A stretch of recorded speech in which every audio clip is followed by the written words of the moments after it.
हाँ जी, आपका आज का टॉपिक है वैन। ठीक है, वैन क्या होता है? वैन आपके पास जो ये बड़ा इंपॉर्टेंट लॉन्ग क्वेश्चन है। वैन stands for wide area network.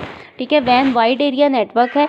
ये नेटवर्क जो है लार्ज एरिया कवर करता है। ठीक है, कंप्यूटर्स को और दूसरी डिवाइसेस को मुख्तलिफ सिटीज़ और कंट्रीज़ में, यानी मुख्तलिफ शहरों और मुख्तलिफ ममालिक के कंप्यूटर्स और दूसरी डिवाइसेस को आपस में कनेक्ट करवाता है वैन। नॉर्मली ये मुख्तलिफ लैन्स पर मुश्तमिल होता है, यानी बहुत सी तरह की जो लैन होती है, लोकल एरिया नेटवर्क्स होते हैं। मैंने आपको पिछले लेक्चर में पढ़ाया था कि लोकल एरिया नेटवर्क जो है नॉर्मली एक बिल्डिंग के अंदर मौजूद कंप्यूटर्स को या दो बिल्डिंग्स के आपके कंप्यूटर्स को आपस में कनेक्ट करने के लिए यूज़ होता है।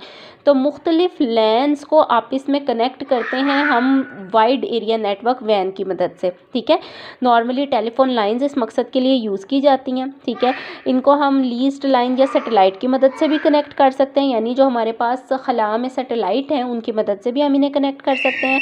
जो ट्रांसमिशन रेट है, यानी कितनी तेज़ी से वाइड एरिया नेटवर्क डेटा को ट्रांसमिट करता है, वो 56 किलो बिट्स पर सेकंड से लेके 50 मेगाबिट्स पर सेकंड तक होता है। यानी इसका ट्रांसमिशन रेट जो है वो लैन की निस्बत कम है। ठीक है, लेकिन ये लैन की निस्बत ज़्यादा महंगा है।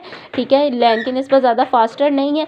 और इंटरनेट जो है वो इसकी एक एग्जांपल है। इंटरनेट इस सबसे बड़ा लार्जेस्ट वैन नेटवर्क है। ठीक हो गया। उसके बाद इन्होंने कहा कि जो मेन फ्रेम और मिनी कंप्यूटर्स हैं वो ज़्यादातर वैन यूज़ करते हैं। ठीक है, अपने अपने टर्मिनल्स पर से पर्सनल कंप्यूटर जो हैं उनको हम as a terminal computer use कर सकते हैं, यानी एज अ सर्वर कंप्यूटर मैंने आपको पढ़ाया था। वो कंप्यूटर जिस पर हम मेजर डेटा रखते हैं उसे टर्मिनल कंप्यूटर बोलते हैं। ठीक है, फिर इन्होंने कहा कि अगर टर्मिनल कंप्यूटर पे, यानी अगर क्लाइंट सर्वर मॉडल हमने पढ़ा, सर्वर कंप्यूटर के साथ क्लाइंट्स अटैच होते हैं, तो सर्वर कंप्यूटर टर्मिनल कंप्यूटर होगा जो कि मेजर काम है, जिसका मेजर डाटा वहाँ पर पड़ा होगा। अब अगर टर्मिनल कंप्यूटर पे वैन इस्तेमाल करना है तो वहाँ पे हमें टर्मिनल एमलियन सॉफ्टवेयर्स इंस्टॉल करने पड़ते हैं ताकि कोई भी पर्सनल कंप्यूटर जो है वो एज अ टर्मिनल कंप्यूटर इस्तेमाल किया जा सके। ठीक हो गया। उसके बाद इन्होंने कहा कि जो लार्जेस्ट कंप्यूटर होता है उसको होस्ट कंप्यूटर बोलते हैं, और पर्सनल कंप्यूटर जो उसके साथ अटैच होते हैं उन वो वहाँ से अपलोडिंग और डाउनलोडिंग कर सकते हैं। मैंने आपको क्लाइंट सर्वर मॉडल पढ़ाया था। मैंने कहा था एक क्लाइंट है और बाकी एक सर्वर है और बाकी क्लाइंट्स हैं। सारे स्टूडेंट्स क्लाइंट्स हैं और टीचर सर्वर है। स्टूडेंट्स ने अगर कोई काम करना है तो टीचर से परमिशन लेके करना है। ठीक है, ये मैंने आपको पढ़ाया था।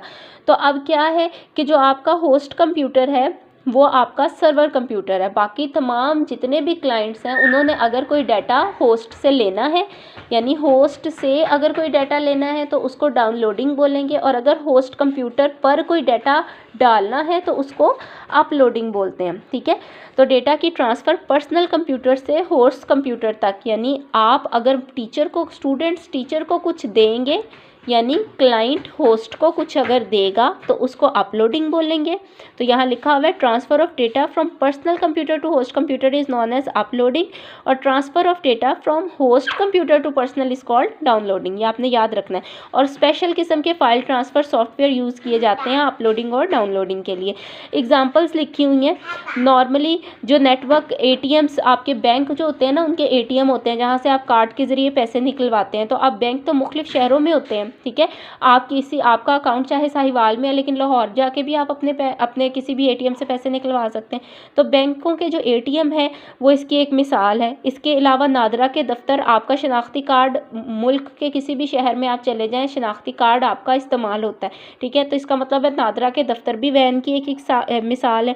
इंटरनेट आपका सबसे बड़ी मिसाल है वैन की, वाइड एरिया नेटवर्क की, क्योंकि इंटरनेट के ज़रिए बहुत से कंप्यूटर्स आपस में एक दूसरे के साथ कनेक्टेड होते हैं। ठीक हो गया।